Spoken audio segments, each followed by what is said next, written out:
Malaysia's greenest wood factory. Ini adalah frasa yang menyambut anda jika anda mencari informasi tentang The Green Factory. Diasaskan pada 2012, The Green Factory adalah inisiatif yang merintis pengeluaran mampan produk berasaskan kayu yang menggunakan teknologi hijau dan mesra alam.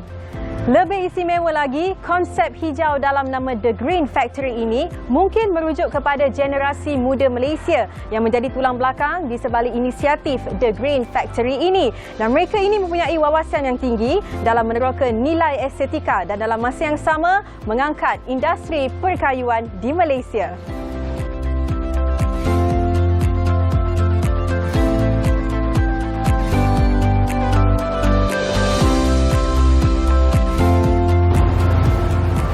Assalamualaikum, hari ini saya bersama dengan Encik Haris Rizwan atau lebih dikenali sebagai Haris Green Carpenter, Ketua Pegawai Eksekutif The Green Factory. Baik Encik Haris, boleh kongsikan bagaimana penubuhan The Green Factory ini? Apa inspirasi yang menyebabkan penubuhannya? Assalamualaikum semua. Syarikat saya, One Tech Malaysia Sdn Bhd, ditubuhkan pada 1993 oleh mak bapak saya lah. So time tu kita berada di Sungai Buloh. Dan kita banyak fokus pembuatan perabot untuk sekolah dan government. So daripada saya umur 10 tahun, time cuti sekolah, saya akan bekerja di kilang lah. And masa itulah kita start tengok lebih dalam tentang industri ni. So saya tengok industri perkayuan Malaysia ni salah satu negara terbesar pembuat barang-barang kayu. Kalau perabot, kita actually top 10 dalam dunia. So Malaysia eksport ke lebih 160 negara. So industri kita sangat besar lah. Tapi industri kita juga bila saya tengok kurang lestari. So kita ada banyak sisa-sisa, banyak waste created dan banyak proses-proses pembuatan dan material-material kita pakai kurang lestari, termasuklah material dan sebagainya kan. So produk kayu sebenarnya adalah salah satu material yang paling lestari sebenarnya. Sebab kayu ni dia boleh ditanam semula, dia boleh diadakan semula, boleh ada penjanaan semula dan sebagainya. Kalau macam metal, besi ke apa ke, bila kita dah ambil, dia habis-habis lah. So kayu ni adalah salah satu material yang lestari, tapi dia kena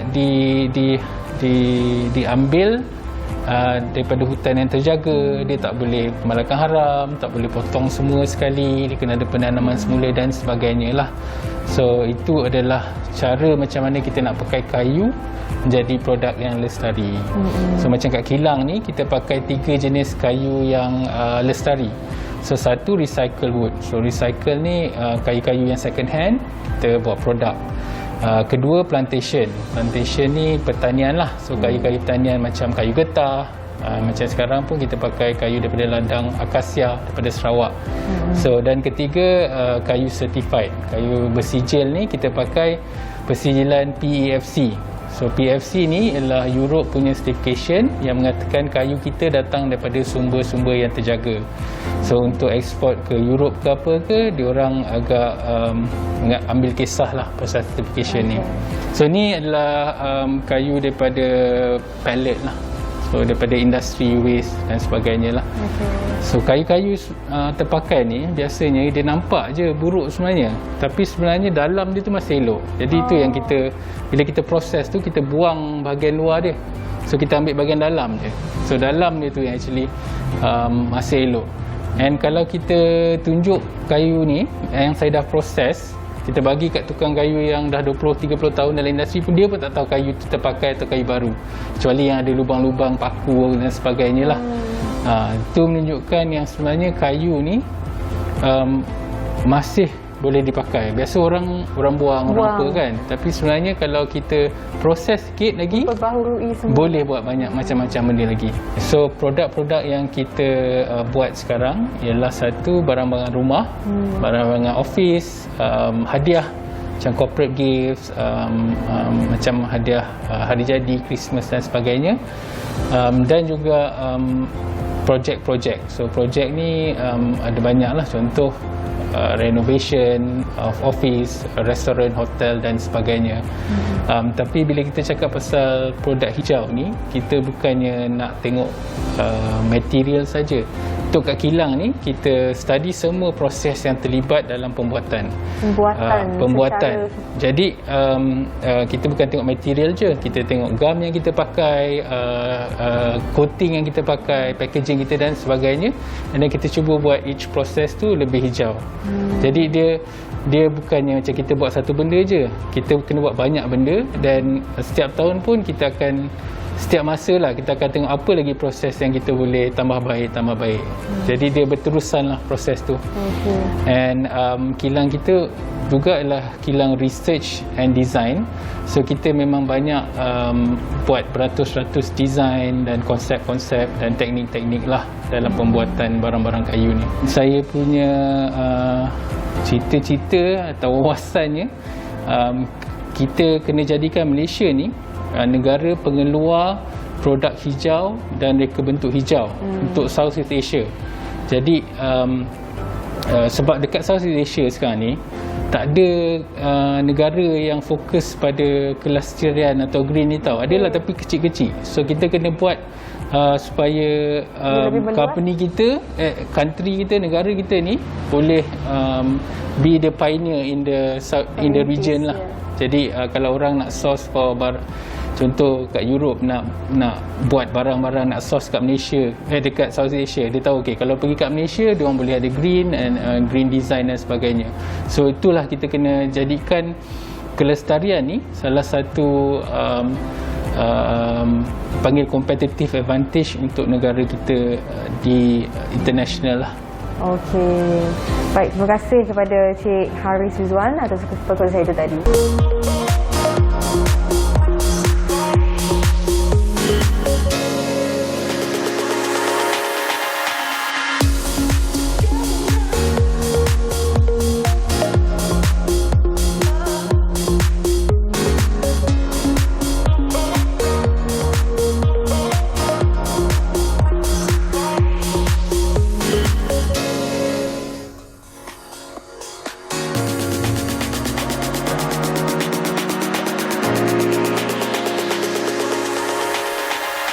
Anda sedang menonton Darah Muda edisi hari ini, Jumaat 14 Januari 2022.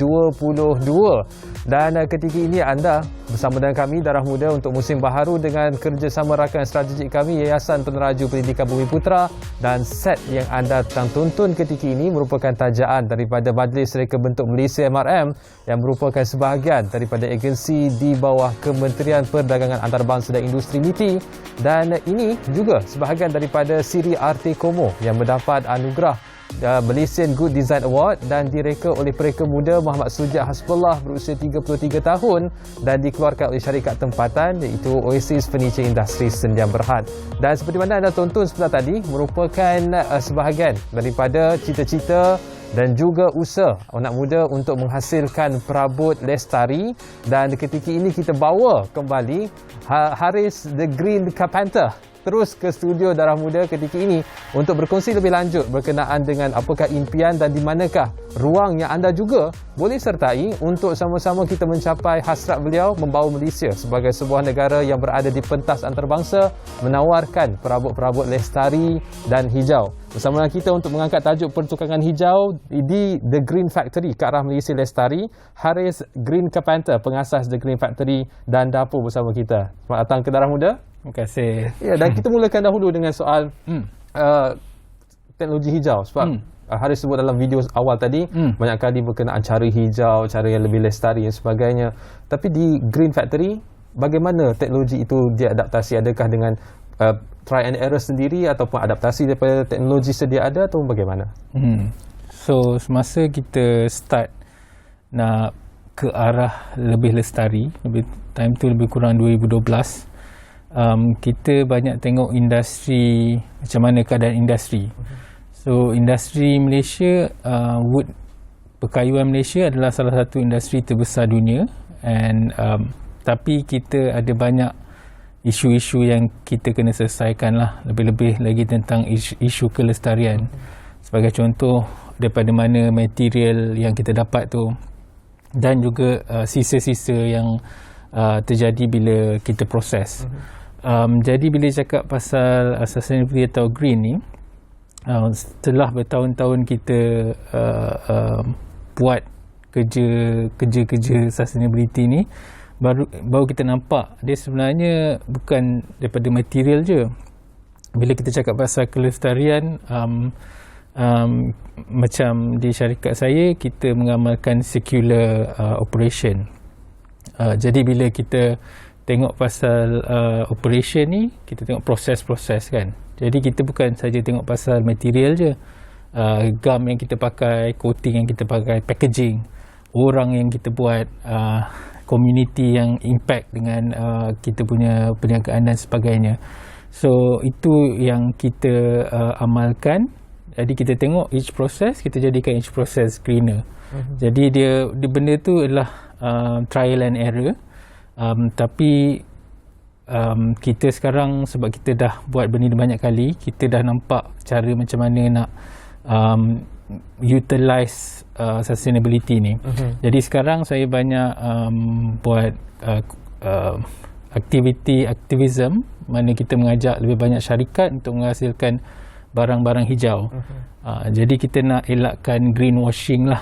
Jadi kita gunakan kelestarian dengan cara yang betul, dan at the same time kita boleh kembangkan perniagaan kita. Untuk beralih kepada sesuatu yang lebih lestari, green teknologi dan sebagainya, antara cabaran dalam industri perkayuan ialah, saya ingat dulu waktu kalau mak ayah bawa perabot balik rumah, dia akan panggil seorang kawan ni, dia akan hidu bau kayu tu. Oh ni kayu jati, oh ini kayu rambutan sebagainya. Jadi sebab dia ada daya tarikan di situ, keunikan sebab datang langsung daripada hutan. Jadi untuk kayu-kayu yang dihasilkan daripada bahan-bahan hijau ini, apakah dia punya daya tarikannya? Kerana orang akan compare. Ini isu kualiti, isu keunikan. Di manakah daya tarikan untuk perabot-perabot daripada Green Factory? Okay, bila mula kita start 2012, masa tu tak ramai lagi orang tahu kayu pellet atau kayu kita pakai ni boleh jadikan perabot. Adalah start orang dulu, tapi itu bukan mainstream. Jadi masa awal pun tak banyak orang beli barang saya lah. Tapi pada tahun tu juga, by the end of the year tu, dah start trend hipster cafe. So kita tahu kan hipster cafe ni dia banyak pakai kayu-kayu recycle, perabot-perabot yang terpakai dan sebagainya. So dengan trend tu lah berkembangnya industri perabot menggunakan second hand dan sebagainya. Sebelum daripada tu, orang banyak ada persepsi like bersih ke kayu ni kan, and then like kuat ke. Jadi ada banyak stigma. So lepas daripada itu, bila orang dah nampak, tengok, and then dia tahu kayu ni sebenarnya elok lagi dan sebagainya, and then bila kita pun dah customer-customer kita dah pakai lama juga, dia orang pun rasa tak ada masalah. Jadi itulah orang start. Sekarang ni nak cari kayu-kayu recycle macam pellet ke apa dah susah. Sebab banyak orang dah buat DIY, dia orang tahu value tu. Dan saya start dulu, saya ingat lagi saya kena pergi tong besi tu kan, yang tu kan, saya akan dumpster diving ambil kayu-kayu tu kan. Menyelam terus masuk dalam cari kayu-kayu tu. Sebab time tu memang orang buang ke. Sekarang kalau kita nampak pellet tepi-tepi jalan ni, sekejap je, esok hari confirm orang dah ambil dah. Sebab value dia sebagainya. So value dia datang daripada keunikan kayu terpakai ni. Bila kita cakap pellet lah, tu satu ni. Tapi kalau macam kita pun banyak pakai kayu-kayu dari rumah lama, kayu-kayu contoh railway sleeper. So kayu-kayu tu ialah kayu yang very heavy duty. Kayu kita, salah satu kayu yang kita work with, kayu daripada bangunan 100 tahun tau, dekat Petaling Street. So owner dia renovate building tu, and then kayu-kayu lama macam roof dia apa, dia bawa kat kita orang, and then kita buat meja, kita orang buat bench dan sebagainya. Kayu tu still in good condition. So tu ya, bila orang dah faham yang kayu terpakai ni sebenarnya still quite good, so dia orang lebih appreciate benda tu lah. Sebab antara kekeliruan yang mungkin juga Haris boleh berikan penegasan malam ini ialah bila kita compare berkenaan kayu yang diguna semula ni, dia terpayang kayu hampas tu. Antara hancur-hancur, dipackkan, lepas tu dibuat perabot dan sebagainya. Tapi itu kalau kena air sikit dah hancur. Betul, tapi kalau ikut kepada video yang ditunjukkan tadi, ini memang kayu seperti mana Haris sebut tadi, heavy duty. Jadi bagaimana untuk pastikan bahawa industri ini boleh berkembang maju dengan berikan penekanan kepada kualiti, bukan semata-mata ikut trend. Betul. So jadi yang tadi habuk kayu tu itu dia ada chipboard, ada MDF. So benda-benda kayu ni dia macam you cakap lah, dia tak berapa tahan lama kan. So tapi kayu-kayu yang kita pakai atau cara kita proses je, kalau kayu tu contoh besar macam ni kan, lepas tu kita akan potong semua side dia, kita ambil yang belah dalam je. Jadi kayu tu ialah kayu yang ketul and solid, dan kayu tu yang kita pakai. Jadi sebab sebelum ni pun kita banyak pakai habuk-habuk kayu punya produk apa semua ni, tapi kita tengok tak tahan. So bila kita dah jumpa benda ni, tu yang saya jatuh cinta dengan kayu-kayu terpakai ni, sebab dia masih lagi kuat, tapi daripada luar mungkin nampak buruk and orang buang-buang, tapi bila kita dah ni kita nampak kecantikan dalam tu sama macam kayu tu baru.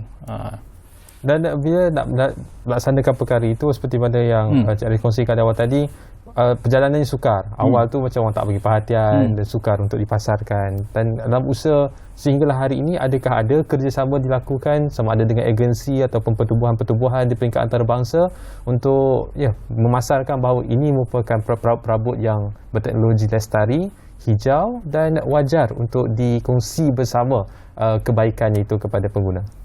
So jadi sekarang ni dia agak terbalik dengan dulu. Sekarang ni kita punya demand tu sangat tinggi. So sebab kita salah satu leader dalam sustainable wood product ni, pioneer. Jadi banyak company datang kepada kita orang, especially corporates lah, sebab dia orang ada sustainability requirement kan. Jadi dia orang perlu produk-produk atau aktiviti hijau ni untuk diorang punya syarikat.